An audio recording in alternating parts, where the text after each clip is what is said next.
Hi guys, welcome back. So we are going to be checking out the amazing Warsaw metro station. So let's check this out with me. Let's get right. Warsaw is a normal city, or at least it should be our idea of a normal city.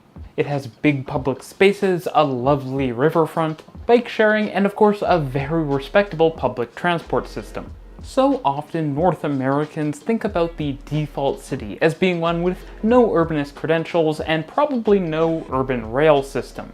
Only special very large cities like New York, Chicago, Tokyo, or Paris would be blessed with such nice urbanist spots and urban transportation systems. But a city like Warsaw is a great example of why that's not true, and it provides a great standard that medium-sized cities all over the place can hold themselves to. So let's look at this underappreciated Central European transit city.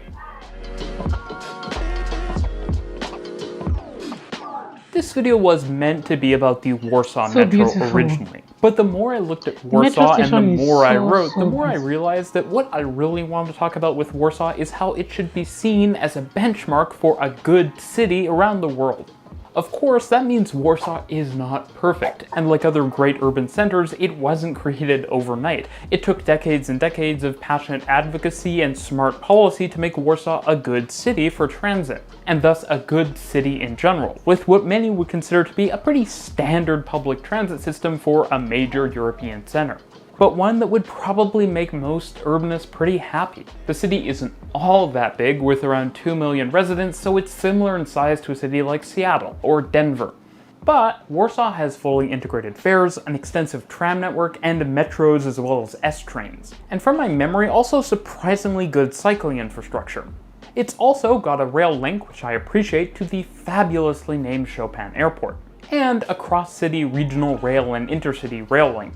The type of thing which advocates like me in the English-speaking world typically fawn over, but which are actually really common in European cities. Of course, Warsaw's most visible form of public transportation are its incredibly famous trams, and there's a ton of interesting stuff that you can see here on that front.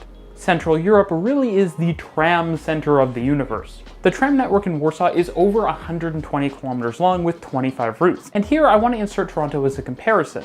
Toronto has 80 kilometers of streetcar tracks and just 9 routes, something which a lot of people, including myself, argue should be increased so that there can be more routes providing direct point-to-point service from more places in the city, with high frequency of course. Something which highlights the potential difference in service or frequency between Toronto and Warsaw is that despite having systems which are similar in size, while Toronto has around 250 streetcars, at least after its latest order comes in, Warsaw has over 700 trams. And this is actually a great moment to do a brief interjection and talk about how these different fleets look different and what we can learn from that.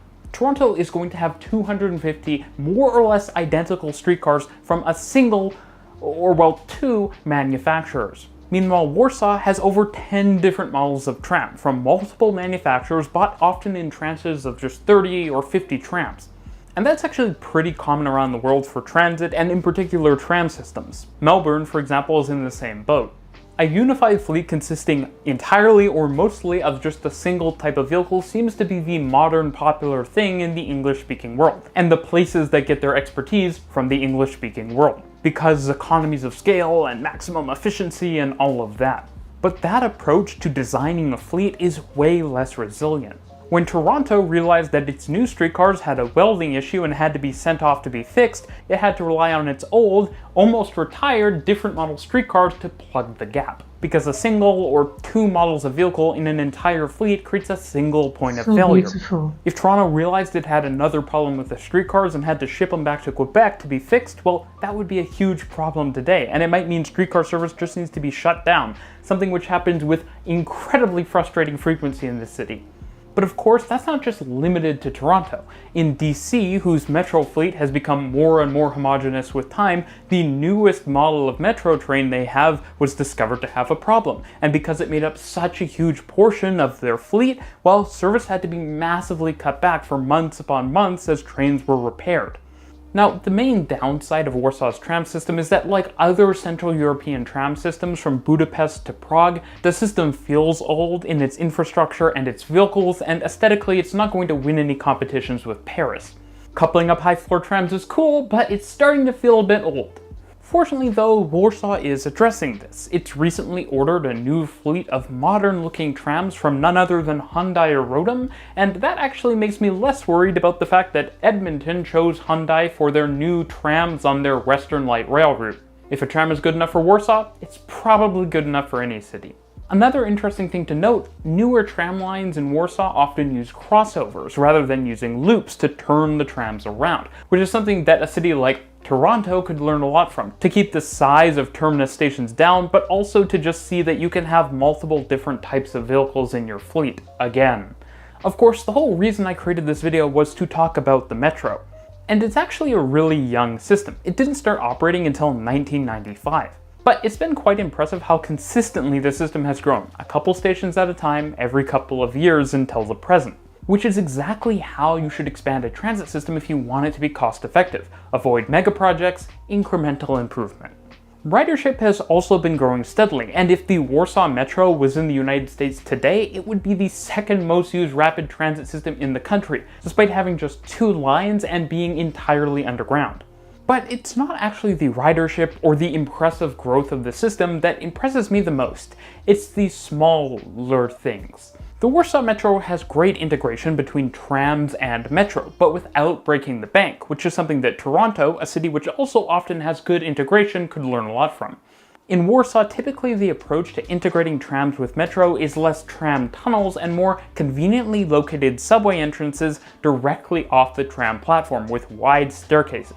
There's even typically multiple entrances so that people from either tram track and platform can board without crossing the street.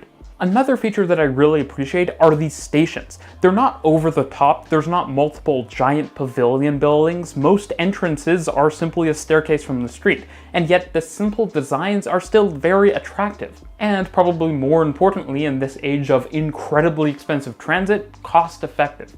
And of course, since it's a modern system, you have 6-car long modern metro trains, mostly with 750 volt DC bottom contact third rail.